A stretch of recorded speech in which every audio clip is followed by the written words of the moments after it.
What's up, everyone, and welcome back to Raider Report, the sports talk show by the students, for the students, and with the students. We have a hot show and a hot crowd for you this afternoon. As always, I'm going to introduce our lovely moderator, Bailey Hebert. And we are also going to welcome back the one and only Parker Stewart. Thanks for joining us again, Parker. Thank you for joining us on this ride. It's going to be a great show, and this is Raider Report.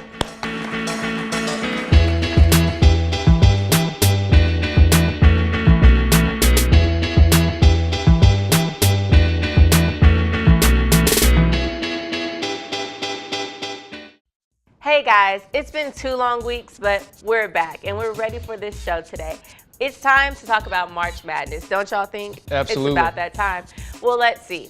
Villanova beat Oklahoma by 44 points in a very, very upsetting game for me. It was just Why was it upsetting for you? Well, I really wanted more competition in that game. That's like true. a 44-point Final Four game. Worst in history, worst defeat in history. I mean, that's ridiculous. It's not what I was watching the tournament for. I loved it. So it's kind of like football for Oklahoma, right? You know, they're Final Four in football and, you know, the basketball. But, beat down. You know, well, maybe it's their little...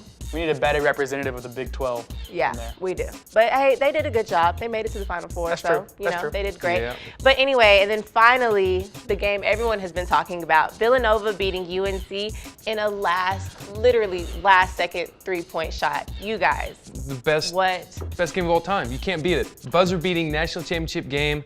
I don't want to say I told you so, but last week I picked Villanova to win the entire thing. did. And They guess did. what? They did did. it. And not only did they win it, they won it in the best fashion in history. But you're on a high horse right now, okay? I love my high horse. Because I gave Villanova... love my high horse, Spencer. It's beautiful up here. The weather's fantastic. I love it. I gave Villanova its due credit, though. I said that they had 5 players that could all play, and I said that they had a potential to really go and win the entire thing. And they did. I just And thought they the did. seniors of UNC were going to be able to overcome that, which they almost did. But like they I did. said, my heart hurts. It aches It does. for Marcus Page. It was ripped out and stomped on, all right, by Villanova, because Marcus Page put up possibly the greatest final 2 minutes of the national championship in history, and that crazy 3-point shot that everybody thought was going to send into overtime, and you know it just didn't turn out as well. But man, what a way to go out as a senior. Yeah, it was a great Are you game. really a Villanova fan, or are you just like saying this He is because now, like all the let's other move fans. on. Like, Let's move on. just kidding. Let's go to the next topic. But anyway, just, you know, keeping along with this March Madness thing that we're talking about, I'm not Grayson, I don't have gears that grind, but I'm Bailey, and stuff bothers me. So let me let you know what's bothering me. My little, what's up? There was some attitude. I'm just saying, like, something's been on my mind lately. Basically, NCAA versus NBA. Like, what's better? Because to me, I feel like the passion, the effort, all the above that goes into NCAA basketball is so much more high than NBA. Like, NBA, that's the goal. You've made it. But NCAA, you're like trying to get there. You're working hard. And I feel like those games, the officials, all of that. Because the officials in this last game were terrible. Terrible. Yeah. Like, above and beyond. So do y'all, is So- it bothering y'all like it's bothering I'm me? going to kind of take like a side spin on that. Okay. I'll let Parker say what he wants here in a second. But the officiating in the championship game was terrible, and it got highlighted a lot, and there was a big uproar on Twitter and other social media about it. But it's been like that all season, okay? It's not anything new, but just because it was a national championship game, it really got highlighted because it was the biggest game of the year. But going to Tech games all season, you saw terrible officiating in the Big 12 as well. Yes. And I mean, unfortunately, that's the way the NCAA is right now, and they're going to have to correct it. I don't know how many bogus hand check blocking calls that UNC got called on, but it was, especially in the first half, but it was crazy. And I think that is one area where the NBA has the upper edge on the NCAA is they let them play more, right? That being said, I agree. The NCAA has a higher quality of basketball. Yeah. They don't travel as much. The rules are more strictly enforced, okay? But I think officiating-wise, the NCAA could take a lesson from the NBA and maybe pull back a little Look, bit. I think that Villanova had such a stifling defense against North Carolina that they didn't know what to do with it, and they got frustrated, which then comes into play with more fouls. I think the NBA has more scrutinized officiating than the NCAA. I think, because you didn't really hear about any bad officiating the whole tournament until the final game, and I feel like that was just simply because of Villanova, their game plan against UNC and how it impacted their team. Yeah. I didn't really think the officiating was that bad. I just think that UNC didn't know how to handle it. Yeah. Well, I get what y'all are saying. I'm glad it's bothering more people than me. But like you said, it goes back into where the passion and the effort comes in versus NCAA versus NBA. That's just what's been bothering me, what's been on my mind. Guarantee you the NBA players are very passionate about all that They money are. they're No, making, of though, course, right? I'm of just course. saying, But Playing then for millions they're of like, hey, dollars. I got it. So There's also let's just 82 play. games in the NBA season, whereas NCAA doesn't have nearly that many. So Yeah. when it comes to playoffs, though, you really see the passion of the NBA players come out. Of course. Any big game is going to be scrutinized in many fashions. Yeah. Of course. Well, moving on to the next topic and segment, we have a new segment called Things to Watch. And this week's topic is baseball. Guys, what do you got? First off, I just want to put it out there how excited I am, as well as our producer and everybody else that works on the show, that we are finally talking about baseball. Baseball season is here. It's here to stay for 162 games. Forever. A long time. For too long for God. Right? And I already love the overreactions on day 2 of the MLB season, right? About, oh, well, my team's going to go like 0-162, even though it's only game 2. Not to mention the Snapchat filters. Yeah. Shout out to I'll those. probably graduate You're by into the that. time baseball season's over. If you're into that kind of thing. But first up on things to watch for the baseball season this is David Ortiz's last season. He started off with a bang, literally. He went yard on the opening day for Boston, so it'll be fun to watch David Ortiz's farewell tour this season. Big Papi, stepping up. The Chicago Cubs, good, maybe not. World Series, let's talk about the Cubs for a second, because I have these guys going back to the World Series and winning the World Series. Joe Madden is the best manager in baseball, bar none. The Cubs, America's team, everybody wants them to win. The underdog of underdogs First are... off, I mean, I'm gonna cut you off. They're gonna blow it out this year. You can't take the label America's team away from Dallas and throw it on a terrible franchise like in the baseball, Cubs. no, I'm just talking about Okay? baseball. You might, Football's different. If you want to say the Cowboys are America's team in football, but fine. it was started with the Cowboys, okay? And you can't take that label and throw it on a team like the Cubs, who've been so terrible forever. Oh, and the Cowboys haven't been terrible forever. The Cowboys also led. Huh? The Cowboys I also was have like 5 3 Super years Bowl old rings. when won the last championship. Hey, how many World Championships, baseball World Series championships, do the Cubs have? That's why I'm picking him to do it this year. Hey, his predictions have been correct. He Yeah, well, did I'm call. 1 for 1, right? I'm 1 We'll for 1 see. championships. We'll see what happens. Next up is Alex Rodriguez is 27 home runs away from passing, I believe it is actually the all-time New York home run record. So he's got 2 seasons left on his contract, this season and next And he season. does. He has already let it slip that next season is going to be possibly his last. It is very probable that it's his last season. I wouldn't see why not. He's kind of opened up a little bit about that. Do you think he gets it done, 27 home runs? He had an incredible season last year at 40, which nobody saw coming back from the suspension and, not taking steroids that we know of anymore. But 27 That we home runs in know 2 of. seasons. I hope he doesn't get it done. I think he will get it done. I think the odds are with him, but I hope he doesn't. Why? Because it's Babe Ruth. Don't take that away from Babe Ruth, especially if you're Alex Rodriguez, who nobody in America except Alex Rodriguez likes. Oh. I don't like it. Okay. Oh, wow. Hurt me a little I bit. mean, am I wrong? Is it? I hope he does beat the record because I hate the Yankees so much more as an organization, right, that the Yankees hate to see him succeed because they're paying him so much money and God, there's been they're so paying much him scrutiny. so They tried to much kick him off the team a few years ago with the steroid situation. Yeah. That each home run he hits, it's like another stab to the heart of the New York Yankees, and that's what I like. Yeah. It's what I intense up here. I'm a little nervous for the big debate. It's kind Nah, of it'll be, intense. Feeling the heat, you know? Yeah, it's hot. Well, what about those Diamondbacks? The Diamondbacks are changing uniforms. I'm a Diamondbacks fan. Oh, God. I am not a fan of these uniforms. Not. Snakeskin. It reminds me of what TCU did recently. Those were cool, though. Yeah, they were. Oh God. They God. were. No, they were not. Gotta give They it were awful. Look, I'm no fashion expert, but I'm a fashion expert, right? We know. And I am saying that I think it'd be pretty cool. It'll be good for Arizona to actually make a splash on something because they don't really seem to. I can't argue with that. But however, the uniforms are atrocious looking. They had good uniforms to start with. It was classy. The colors were good, but they're just going overboard. It's like TC with the entire Horned Frog uniform. it's a case of like Oregon on steroids where it has to look just like, I mean, I love snakes, right? I like reptiles as much as the next guy, but it's not on a baseball uniform. As my dad always said, there's only two kinds of snakes, alive and dead, and the only good snake is a dead snake. I like that. Shout out to you, Pops. That was deep. Well, anyways, we'll calm this down a little bit and No, we're getting amped Yeah, up. right. We have the debate coming up. We'll right. save it for the Amped up. debate. So, you know, up next, just stick around because we have kids in baseball, cheating basketball stars, and our very own Pat Mahomes. Stick around.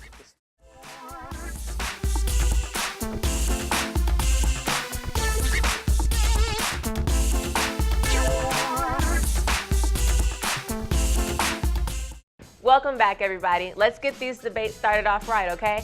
First up, we have the former White Sox first baseman, Adam LaRoche, who retired from professional baseball and $13 million after his team asked him to stop bringing his son around so much. So apparently he brought his son to practice a lot, and I would understand that if the son was like 2, 3 years old. I get it, you gotta watch him. But his son was 11. Like, is that a problem, really, to bring your son Not the age. to practice? It's not the age that's the problem, all right? That's not the problem. The problem is it's not bring your kid to work day, okay?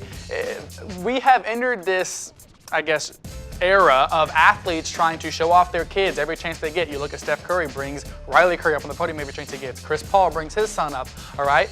Right now in baseball, okay, why should his kid, it's spring training.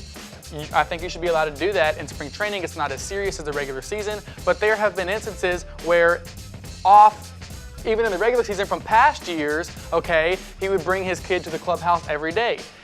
My point being, there was no reason to bring your kid to the baseball stadium every day whenever you have a goal to accomplish. Your organization that you are working for, you are an employee of an organization, is paying you $13 million, okay, to focus on baseball, focus on your craft. That does not mean focus on your kid, right? It can be distracting. I know that there are words that he wasn't being distracted, that the kid wasn't being distracted, but at the time he was being distracting, okay? I'm done, and I think that he needs to be allowed to, or he needs to take back and evaluate the fact that his kid, I'm about to finish, I get to finish my thought, I get to finish my thought, all right, that his son does not have to come with him to work every day. I Okay. disagree with Spencer, so it's Parker. It's your turn. I hope you make me happier than Spencer just did. So. Well, that shouldn't be hard. Look, this is not your average bring your son to work day, okay? Thank you. This is an MLB player. This is only a handful of kids' dads are MLB players, okay? If the kid was being a disruption, like if he wasn't parenting him, that's one thing. But if you just want to bring your kid to watch you practice, I have zero problem with that. Adam LaRoche did the absolute right thing. If the organization didn't value him or his family, he has no quarrels about ejecting himself from that organization. There is nothing wrong at all with what he did. Preach, Parker. Preach. So. You are terribly wrong, okay? Because just Terribly wrong. Listen, Terribly wrong. You are, because just because it's not your average everyday bring your kid to work day, just because your dad might be a star in the MLB, Yes. which only a handful of kids get Yes. to experience, does not mean that it should take away from your job, okay? Who said it took away from his job? Right. Who said it took away from his Naturally, your job? kid being in the clubhouse is going to distract you from being able to focus on one thing, and that is playing baseball. We'll never know because he went away. What if he played better because his kid was in the Really, clubhouse? he had all time. I would use the kid as motivation. If my son was with me, I'd play better for my kid. You want to drop stats? Go back and look at his stats last year. All-time lows in every category while his son was with him at the field. And you think that's attributed to his son and maybe not just the fact that he had a down year? Yes. Oh, you do? He had a down year So you're because his blaming kid the was there. kid, Spencer. Think of the children. No, I'm blaming Think of the children, Spencer. No, you can try and sway this to the people all you want and bring the sentimental value into it, but the fact of the matter is it's bad I can't parenting. believe that you would blame a child. Me neither. It's bad parenting. Bad parenting. Your kid should not come through to work every day. That's not the way that the corporate world or any job ever works. So there's This no isn't any exception to job. that now. This isn't any job. This isn't the corporate world. Really, he's Once making again. millions of dollars. Hey, excuse me. Once again, Spencer. Ugh, whatever. Anyways, next up we have almost maybe, we'll debate about it, violation of bro code. DeAngelo Russell, after he recorded a video of his teammate talking about cheating on his wife, like, he got him in a little hot water for that. So What do y'all think? Is it bad for him cheating? Like, should he just feel bad because he's cheating? Or did he break bro code and, like, let out the locker room secrets? Like, that's not okay. How do you feel, Parker? Well, I'll start off. I think it good. was a violation of bro code, but at the same time, the way to combat that is if you do nothing wrong, then stuff like this doesn't happen, right? Okay. I can see that If point. you don't cheat on your spouse or your girlfriend or whatever the situation is, if you do the right thing, even if your teammate's videotaping you in any capacity, this still doesn't happen. All the videotape then becomes is, hey, what are you doing in the locker room? Oh, I'm playing basketball. What are you doing? There's nothing to it. Was it wrong for him to videotape in the locker room? Probably. Okay, I'm not saying that that's the right thing to do. There should be locker room confidentiality. But at the same time, if you're doing the right thing, it eliminates everything, any consequences that go with any action you may have. Okay. That's it. It's a very I can follow noble. that It's a point. very noble point to take, and I agree. You should be morally more respectable of your significant other, whoever that may be. I absolutely don't think that he should have confessed or done whatever he did. Okay, but okay. Oh, here's the but. Big but. All right. That being said, okay, it is not DeAngelo Russell's relationship to get involved in, okay? And it is not Nick Young's relationship to tell other people about. There is a certain privacy that needs to go along in a certain relationship, okay? It is not everybody else's relationship to see. There are certain things that need to be kept between you and your significant other. And DeAngelo Russell, it's not his relationship either. He shouldn't be intervening anyways and posting something, especially in a locker room that is supposed to be so confidential, whereas you and your brothers on the team, okay, because you are Yep. one big family, Yep. you just hurt your family. And in no way should you ever hurt your family like that. All right, and that's what he did. He got involved in something that wasn't his matter, and he released it, and it has essentially lost the entire locker room's trust in him. And who is supposed to be the future star of the Los Angeles Lakers? Oh yeah, the Los Angeles Lakers, possibly the best franchise in the history of basketball. my bad. Okay, and now there is no locker room security in there. But the way to combat that is just do the right thing. Just do the right thing at all times. Don't cheat on your wife. Don't cheat on your girlfriend. Then you wouldn't have that problem. I'm not saying that it's entirely the video aspect of it is not his fault. Okay? Are you a Nobody's completely blaming him perfect for person? that. Absolutely, Perfect? absolutely not. Is but I don't anybody a cheat. But completely if I had, perfect person? but no, but I wouldn't cheat Then on you my can't- wife. then you can't- No, that's not the moral equivalency of being a perfect person. Okay, the perfect person is picking up your trash at all times, driving the speed limit, or doing every single little thing. This is not the moral equivalent of being a perfect person. This is a big issue that you shouldn't do if you have a moral standard. This is not being perfect. It's not hard to not cheat on your Listen, on your wife. I agree. You shouldn't cheat on your wife. You shouldn't cheat on your maker. That is the lowest thing you can do in a relationship. You are hurting somebody forever. But you're also hurting your family forever whenever you get involved in a business that is not yours. I agree. I All agree. right? But the way to and fix there that are is other don't do it things that wrong. are talked about in a locker room that are not maybe as bad as cheating on your significant other, but that is also doesn't morally put you in a good light. That could also have been videotaped. You know what doesn't All right? put you Things morally in a good also- light? Cheating on your wife. Things also get taken out of context when you don't understand what's going on, and you just get a snippet of it out of a Snapchat video Yeah. that is then later put on, okay? Yeah. Snapchat and alone tells you what it is. It's a snapshot of what the conversation might have actually been. It's a bad thing all the way around. It's a tornado of just awfulness, which is just the epitome of what the Lakers are right now. That's very true, actually. Very true. All right, well, yeah, y'all made very compelling arguments. I agree with that. So we'll keep updated with that story and see if it was any breaking up in those relationships. But speaking of breaking, let's talk about our very own Patrick Mahomes, who has broken some records this season. Yes, Patty let's give him a Mahomes. round of Patrick applause. Mahomes. Big five. Yes. Big five. Yes. Patty I love Mahomes. He's actually done a great job. He's broken some records this season. He's got a little bit of coverage, but maybe not as much as he should have. Like this coming season, some people have him at the top at the Heisman watch list. So, Spencer, do you agree with that? Well, it's not that he's at the top, it's who was put on the Heisman watch list. It's a longer list of people that then will turn into a smaller list, obviously, as the season goes on. And I don't think it's overreacting at all. I mean, he has listen to this, through 20 games, he has 6,200 passing yards. That is insane. That is insane. He was a sophomore last year, Yep. okay? And he made plays that are incredible. Even Cliff Kingsbury said, if I can make some of the throws that Patrick Mahomes can make, I would still be playing. That's pretty significant coming from your head coach, former Texas Tech quarterback, okay? And, oh, by the way, he did play for the New England Patriots as backup for a little while, all right? So, that being said, I don't think it's too early. I think you know, if somehow, if Patrick Mahomes wants to lead Texas Tech as a dark horse contender for the Big 12 this year, Patrick Mahomes will be in the conversation. But it all comes down to how well Texas Tech does as a team. Because if Texas Tech is not in the contention for the Big 12, Patrick Mahomes won't be close to getting the Heisman. If Texas Tech is in the contention, I guarantee you Patrick Mahomes' name will be on the Heisman list. Okay, that was a good point. Parker? I'm going to take the last thing that you said and compound on that. It's not necessarily what Patty Mahomes will do this season. It's what everybody does around him. Now, I think he's a hell of a player. I think he could be just by himself in a vacuum. I'd already have him at the top of the Heisman list because some of the plays he did last year were ridiculous. Crazy. But the point I'm trying to make here is I think that in order for that to happen, I don't think it's going to happen this year. I think there's simply too much turnover, especially on the offensive side of the ball. Offensive linemen are leaving. A lot of wide receivers are leaving.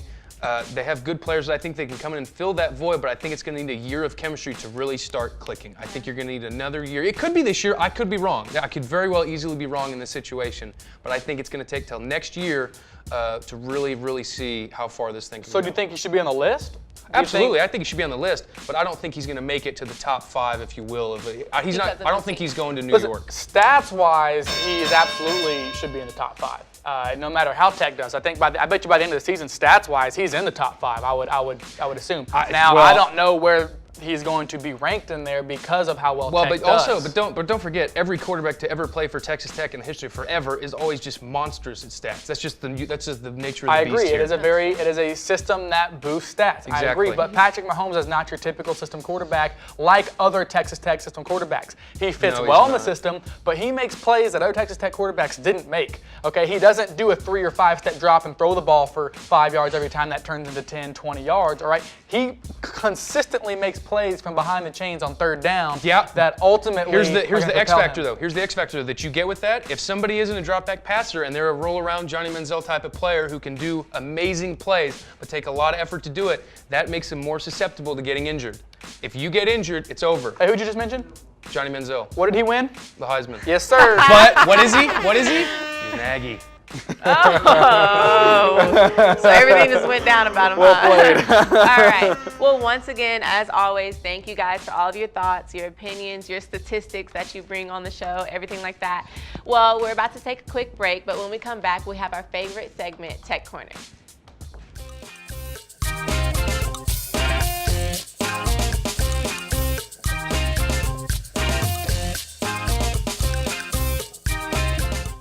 All right, welcome back, everyone, and I am joined with Parker here in Tech Corner. Yes, you are. And we are covering 2 things today, and one of our favorite segments. And the first one being spring football. Texas Tech, in the midst of its spring practices, just had a scrimmage out in Midland recently. Doesn't get any better. And I know, I love football season and baseball season kind of combined in the spring a little bit. Already It's great, right? Anyways, a lot of big things to talk about. So first off, Patrick Mahomes looked great as usual. As usual. Not going to touch on him as much because we know it's Patrick Mahomes. We just got done debating about how great he is. Okay, but more from the running back side of things, Justin Stockton taking over as the #1 running back after DeAndre Jordan graduates. He's a workhorse. And he has speed, and I think boy. he's going to lead this Tech offense and jump in just behind DeAndre Jordan DeAndre my fault. Jordan. I apologize. DeAndre Washington fall into DeAndre Washington's footsteps and really take hold of the backfield. Yeah.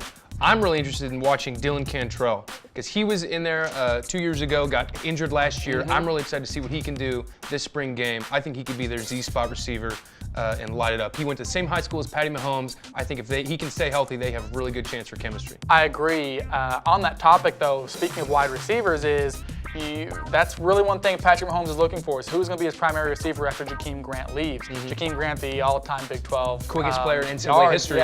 Yeah, right? So with that, another player that's kind of come into, there's actually 2 players that come to mind. You've got Cameron Batson, who's going to look to be kind of more Jakeem Grant-esque type of a player. Or you've actually got some sides coming in, and #1 JUCO wide receiver transfer Derek Willis, who we've all seen that vine of him those box vertical, jumps. right? He's like wearing the way to 6'5". Yeah, can really go get the jump ball. I think that'll be huge for Patrick Mahomes to have some size out there. Well, I think TJ Vasher as well. They're finally adding some height at wide receiver. They missed that last year. A lot of short receivers. You're going to need that when you're playing the Big 12 against a lot of tall cornerbacks. Can't wait. Love football season. Love it. But like we said, football and baseball kind of get combined here. Yep. So with that, Texas Tech, number 19, Texas Tech baseball, that is, has officially had its best start in Big 12 conference play. The last record was 7-1 in 1999. Now they stand at 8-1 after they just swept Kansas State, putting them firmly in the lead in the conference. And man, Texas Tech baseball looks really good again this year. It looks the best I've ever seen it. Tim Tadlock, the head coach, is coaching the heck out of those guys. They're batting at amazing average. They're averaging more than 6 runs per game. When your batting is that good, your pitching doesn't have to be that good. And their pitching's still pretty good. And right now they're in a series with Florida State. Yep. And Free Shoes University. Exactly. Free Shoes University. No, it's a big series for Texas Tech. Florida State is also ranked, so we hope that Texas Tech can really take care of business there in Florida. Also, I would like to mention the crowd at Rip Griffin Park lately has been incredible. Oh, absolutely. And I think part of it's due to the new field that was put on, the new turf that is put on the field. Thing. It's pretty is cool. So you got cool the big looking. double T, the black turf in the infield. So I really encourage you, if you haven't been out to a Texas Tech game at Rip Griffin Park, I really encourage you to go. The atmosphere is unlike any other college baseball atmosphere. I love the snow cones there too. It's amazing. Yeah. I'm calling it Stephen Smith home run against Florida State in the series. Calling it right now. All right, there you have it. Now let's go back to Bailey for Spotlight of the Week. Well, thank you so much, Spencer and Parker, for y'all's Tech Corner. That was great. Anyways, we're going to move right along. First of all, let's talk about UConn's their fourth straight national title. Congratulations to UConn, but that's not my week's spotlight. This week's spotlight is actually on our neighbors, Lubbock Christian University, and specifically their women's basketball program. They actually went a perfect season this season, 35-0, so let's give it up for them, first of all. Shout out to our neighbors. Yes, Friendly neighbors here shout in out Lubbock. to them. Yep. And obviously saying that they had a perfect season, they were 35-0. As you can already predict it, they were the championships, the Division II championships, so congratulations once again. And the most highest point in that is saying this was their first year of eligibility in the NCAA. So being your first year and you're having all that pressure on you, you're probably nervous to even be, eligible to play in that. And then going a perfect season, winning it all. That's amazing. So congratulations to you girls. I actually want to talk about 2 of them specifically real quick. We have 2 seniors. Kelsey Hopple, she was a senior. She finished her career obviously perfectly, had a perfect season, but she also had a career high in her very last game of 27 points. And then another senior, Nicole Hampton. This girl is a beast, let me let you know. She was so close to having her last game finish with a quadruple double. She didn't get it, unfortunately, but she was so close. crazy. She had Insane. 27 points, 13 rebounds, 9 assists. I feel like one of her teammates could have gave her one of those, and 7 steals. So congratulations, Nicole Hampton, Kelsey Hopple, and all of you girls over at LCU. You could use her on my co-ed Unconscious. intramural basketball. You could use her. You probably could. Yeah. But congratulations, LCU, this week's Spotlight. Congratulations. Speaking of spotlights, I have this week's MVP, the greatest MVP in Texas Tech history, Cheryl Swoops, the 3-time Olympic gold medalist, national champion, the greatest women's basketball player in history, is being introduced into the Basketball Hall of Fame. She will join immortality with other great basketball players. So shout out to you, Cheryl Swoops. You are my MVP of the week. Woo! Congratulations. Way to go. And all of this is local here in Lubbock, so congratulations. But anyways, before we go, let's cap off the show with our predictions. First, we have MLB. Who do you have for the division winners and the wild card? Spencer? All right. Well, I'm going to start. I'll do the you are. American League. I'll let you do your American League. And then I'll do National League. You can do National League. Sounds good to All me. right. Okay. So, for the American League East, I have the Toronto Blue Jays winning. I think they are going to carry the momentum over from last year.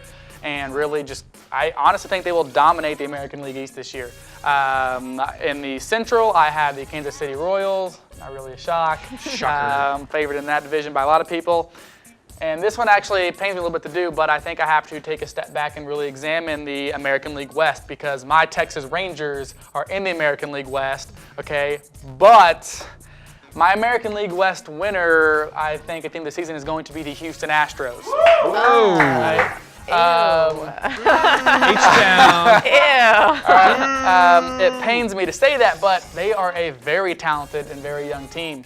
Now that being said, there's 2 wild cards now. My wild card is the Texas Rangers along with the Baltimore Baltimore Orioles out of the AL East. So we'll see what happens, but that's my American League predictions. All right. Parker? I got to agree with you on the Blue Jays. I got to agree with you on the Royals. Makes sense. Two of the best teams in baseball coming back again. In the West, I'm going to go with the Rangers. I can respect that. I can respect that. And that's sad, too, because I'm from Dallas. I know more players on the Rangers than I do the Diamondbacks, and I'm a Diamondbacks fan. Go figure. I know, I'm weird. But Because of their snakeskin clothing. not anymore. Wild card, I'm going the Baltimore Orioles. And then another wild card, the Houston Astros. All right. Okay. That'll be interesting Great. to see. You know, the real quick before we go on, the AL West, I think, is a toss-up. It's been a toss-up for so many years now. It could be three. It could be three teams. Maybe four. Maybe four. I mean, in my opinion, is the deepest division or the deepest At least the most in confusing baseball. division, for sure. Yeah. All yeah. right. Well, moving right along to our next prediction, we have the Masters. They Actually, I picked have to do the National League now. up, Yeah, Yeah, you're good. we only You're did the good. It's all American right. League. We'll We'll do get the on National there. League. No problem. Hurry it up. See Sorry. how long baseball See, takes? doesn't See feel how good. long I know, baseball that's why you takes? don't Doesn't like feel it. good to be cut Oh, off, you does it? hush. Does it? Yeah. That's my job. All right, for the Anyway. NL East, I'll get this done quick. For the NL East, I have the Nationals. I know they had a rough season last year. I think that's just the way That's an baseball kind understatement. of worked out. I think that they will recover. They have, Bryce Harper, for crying out loud, all right? In the Central, I have the Cubs. I'm kind of following in Parker's footsteps here a little bit. I do Yeah, think the you Cubs are. are a very good team. I think they will win the National League Central. And the West, I have the Giants. Giants are very deep. In fact, I think the Giants possibly could win the entire thing this year. As my two wild cards, I have the Dodgers and the Cardinals. Okay. National League East, Mets. National League Central, Cubs. World Series champion Cubs. National League West, Giants. Wild card, Cardinals, because the Cardinals always make the playoffs. Every year, you can't keep them out of the playoffs. They're just that team they're like the Spurs. They're just there every year. National League, sneak in there. the second wild card, I'm going to pick the Tampa Bay Rays. Okay. That's a Their All right. pitching is out of this world. Interesting. You That's see how interesting. Parker gets straight to the point? Let's try it. Anyway. I like to talk. It's no secret. I like to talk. Here, have some water for that burn, Spencer. What I say needs to be heard. Right? it? So, yeah. In a timely Unfortunately, fashion, that's- yes. Anyways, moving right along, let's talk about the Disrespect. Masters. It kicked off on Wednesday, and with the three-part contest. So we have to talk about the biggest event in golf. So far for this prediction, who has the best chance to win overall? Parker, we're going to start with you because That's you'd like fine. to wrap it up. I will wrap it up. I got to go hometown shout out, Jason Day, Masters champion, Aussie, Aussie, Aussie. Oi, oi, oi. That is not fair. You're not allowed to whip out an Australian accent like that. Oh, I Like, can A whip great it out job. anytime I so, want. You know? Jason Day, he's number one rated golfer on the planet. Is driving, is top 20, short game, top 3, and we all know in this tournament competition, short game's what chances it. You got to watch out for the putting. Jason Day is my pick for the Masters. Love the accent. Great. I'm going with the good old-fashioned US of A, all right? Dustin Johnson's going to take the Masters this Oh, year, you all right? Americans think you own the whole sport. USA, USA. All right, man.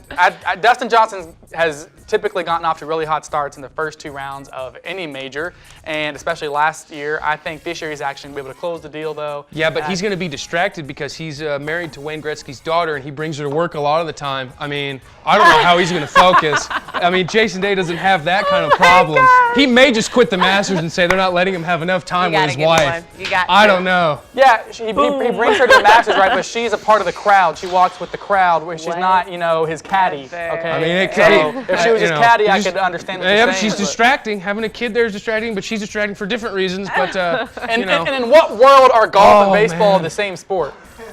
All right, said it was the same we had sport. our debate already, so let's wrap this on up. Thank you, Spencer. Thank you, Parker, You're welcome. as usual. All right, I think that'll just about do it for today's show. It was a great show. Thank you for tuning in. Thank you to our live audience here in the studio. Thank you to our production team. It's been a great show. We will be back, not next week, but the week after with more Raider Report. Good night, Australia. Oh, I'm the Grizz, and that's how it is.